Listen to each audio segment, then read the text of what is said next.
ಓಂ ಸಾಯಿರಾಮ್. ಶುಭೋದಯ ನನ್ನ ಮಗುವೆ. ನಿನ್ನ ಆಸೆಯೇ ನನ್ನ ಆಸೆಯಾಗಿದೆ. ನಿನ್ನ ಆಸೆಗಳನ್ನು ನಾನು ಪೂರೈಸುತ್ತೇನೆ.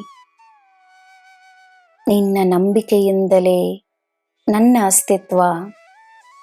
ನಿನ್ನ ಭಕ್ತಿಯೇ ನನ್ನ ಪೂಜೆ.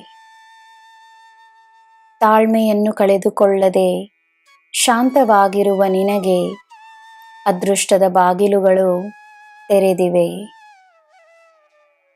ಒಳ್ಳೆಯ ಆಲೋಚನೆಗಳಿಂದ ನಿನ್ನ ಮನಸ್ಸಿನಲ್ಲಿ ಸದಾ ನೆಮ್ಮದಿ ಇರುತ್ತದೆ. ತನ್ನನ್ನು ಮಾತ್ರವಲ್ಲ, ನಿನ್ನ ಜೊತೆ ಇರುವವರನ್ನೂ ಸಹ ಮುನ್ನಡೆಸಲು ನಿನ್ನಿಂದ ಸಾಧ್ಯವೆಂದು ನಂಬು. ನಿನಗೆ ನಾನಿದ್ದೇನೆ. ನಿನ್ನ ದಿನ ಶುಭವಾಗಿರಲಿ. ಸರ್ವಂ ಸಾಯಿಮಯಂ. ಜೈ ಸಾಯಿರಾಮ್.